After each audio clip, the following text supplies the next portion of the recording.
Hey guys, welcome to Vetar, and I'm Timothy. And today we're going to be talking about the YoloBox Extreme. Just to let you know, this video is not really a hate video. Also, it's not going to be a hype video. This is just someone who has used this device as a creator, a podcaster, and a streamer. And I'm going to speak about different things around this device and how and who I think it is for. Just my sincere thoughts on the device because I really feel like many times, many of the videos I've seen online, it's majorly maybe hype or people who got it and they had to speak about it. So let's go. Why did I even buy this device? I bought it mainly to have a self-contained setup. Usually I do streaming and I would have to take my laptop, and I think I'm a bit good with OBS. So I just needed something that, okay, it's compact and can work. And I think, okay, I think I searched and I saw different, what was it called? Different ways to stream or stream desk. Oh no, is it stream deck? I know, yeah, switchers. Yeah, that's the word. I saw a lot of switchers online, and I said, oh, what would make this special? I saw the ATEM Mini. I mean, I used the DaVinci Resolve to edit my video, so I saw the ATEM Mini from Blackmagic, and what caught me was the output is not 4K. And in 2026 or 25 or even 24, I think if you cannot stream out 4K from a device, I personally think it's not worth it because I could get a good amount of 4K, a good video from OBS in 4K. And I think that's one thing I wanted to address because many times people speak as if, oh, you can't stream 4K. No, I mean, when I got into streaming, I was doing 4K from my OBS and it worked well. So that is one way you can, stream 4K. But so I saw the ATEM Mini and I was at an event where I had to help out with live streaming and we had like two camera setups. And so what I did was I used cam my cam link, the capture card. I took it, I sent it to my laptop, and we're switching manually with the OBS. And someone walked up to me, one of these good guys, like, "Oh, do you know you can do this? You can get the ATEM Mini," and person had a switcher. And so I said, "Oh yeah, I know, but I don't want to buy it because of still I can't output 4K." And that was it. So in 2026, early in the year, I was just going through, I love to just go through tech and see different things that I can get to help my setup. And I thought about it and I checked, oh, can I get an output of 4K? And the YoloBox Extreme popped up on my feed. And yeah, I saw the Ultra, I saw different methods or different devices that they have, and I said, okay, let me go with the YoloBox Extreme. Again, it was all hype, a lot of hype and hype and hype and hype. I think I only saw one guy that did a review, of which I'll be doing, of some of the, I'll just put the link somewhere or a snapshot of the video. He had a screen and showed us how to use the YoloBox Extreme, which is good. But today I'm not really going into how to use it. I will just go into the things I like and the things I don't like. And I bought it. I mean, I have it recording now. It's somewhere here. You see a B-roll of the YoloBox Extreme and how I use it. Mind you, I've pushed it to its limits. Technically, all of the output, I use practically everything. And I noticed something when using, I noticed some of the actions when using all of it. So what I like, I think the very basic one, which everybody must have spoken about, is the hardware feels solid. It's a really solid hardware. I must give it to them. I mean, the screen is really good. Many times you would think the colors you're getting coupled with the Panasonic S5 Mark II, which is what I use in my studio, you think it's really the best, not until you have the footage in your editing software. So it's really good. I like the hardware.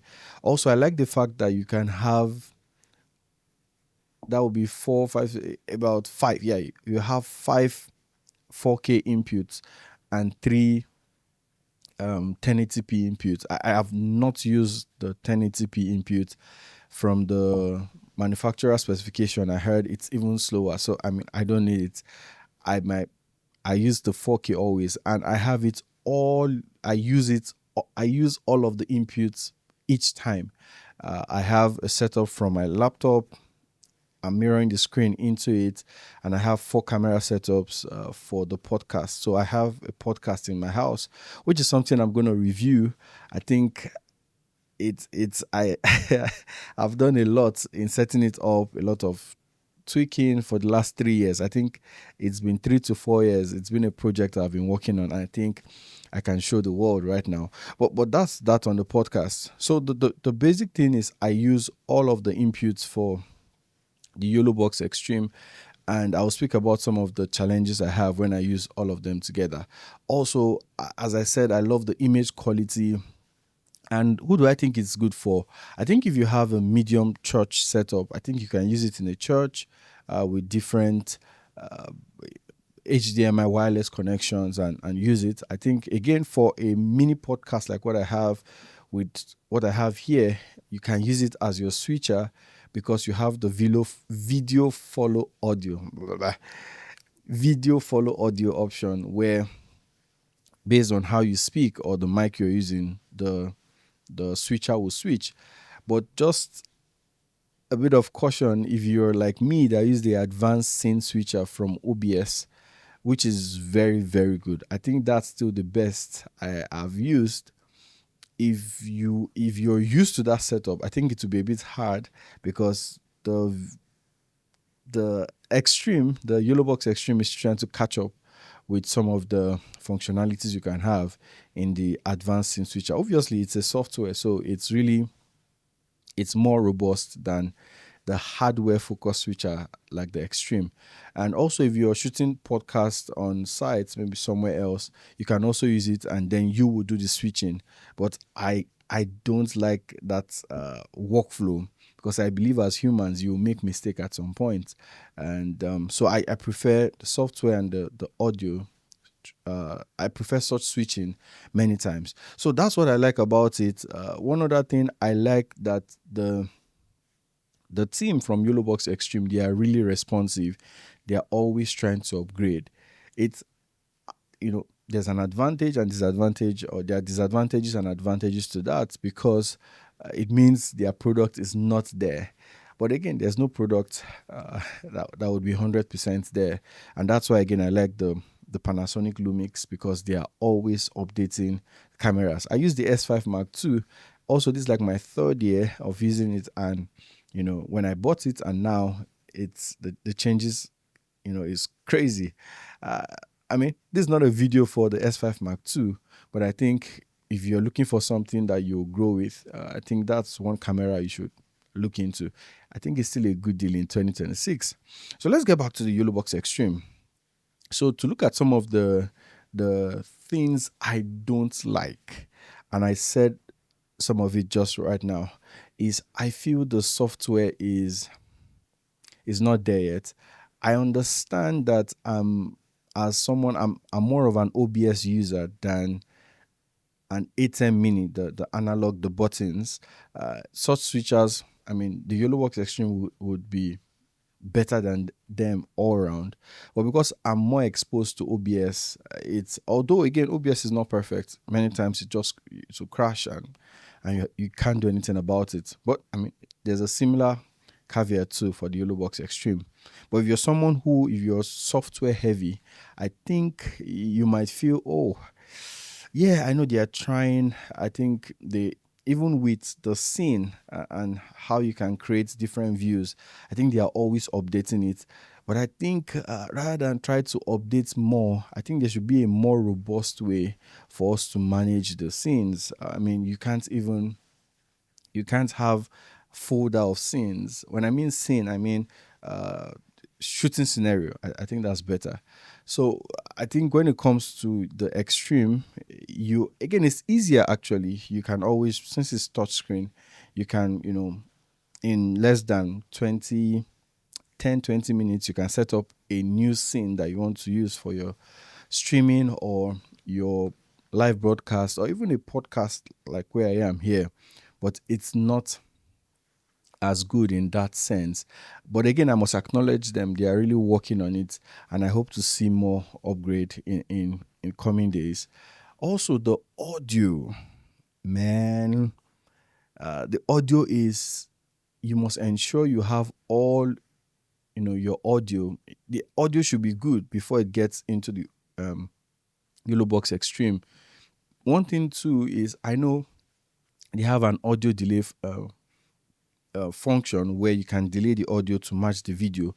But in my little study and my little time, I still believe you should always bring the audio through the HDMI. That means your audio should go into your camera, just like what I'm doing. Most of the audio I have in this podcast room goes into the cameras, and then the HDMI takes it into the Extreme.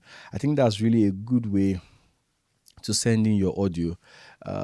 Again, it's expensive because if you're using XLR mics or XLR mics majorly, you would need to get like an interface, an audio interface to send in the audio from the XLR to the interface into your camera, then to the Extreme.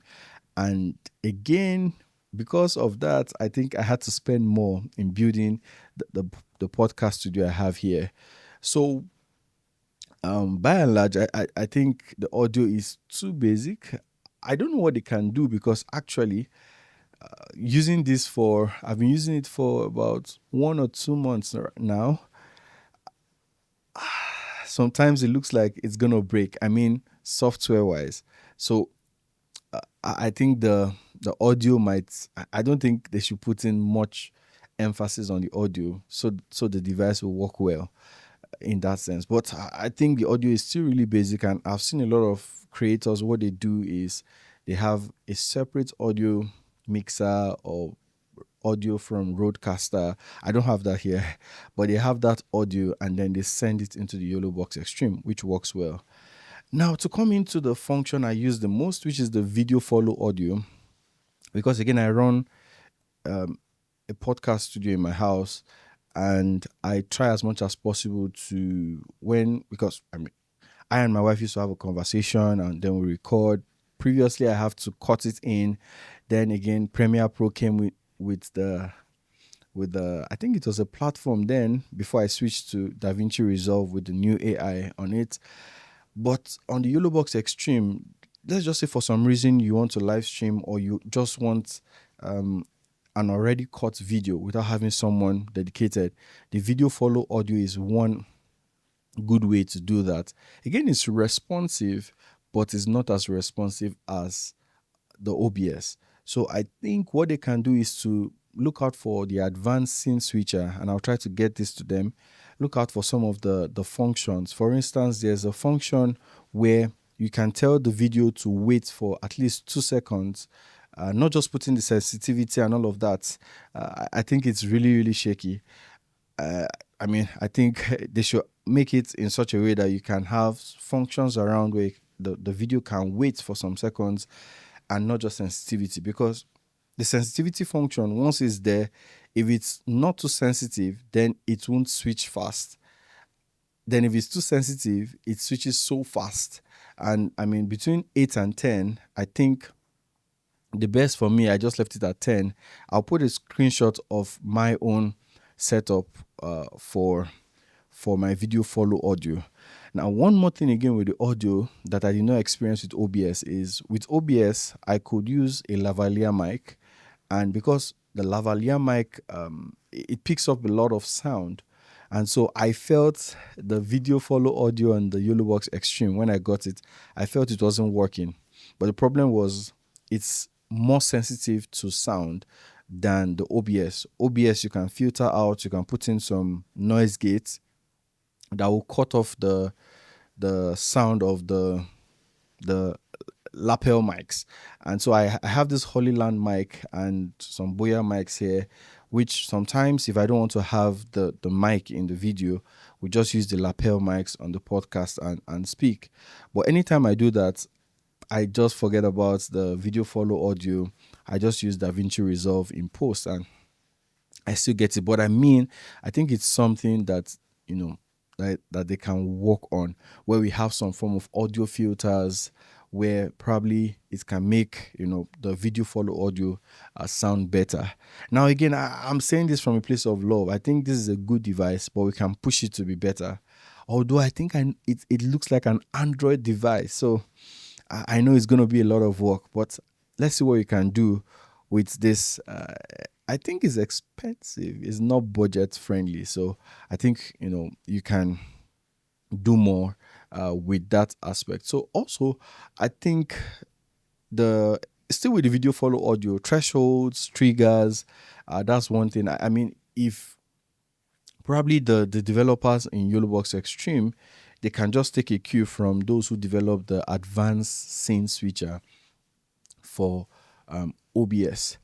Now, I noticed something too. When you have all of the HDMIs plugged into the YoloBox Extreme, probably it's my unit. I don't know if it's just mine, and I've not sent a complaint, so I'm guilty of not reporting. I feel, I mean, I'm from Africa and we try to make things work, but I noticed that when you plug in some HDMIs and there's a contact, maybe I don't know if there's a dead charge or something, but it trips it off.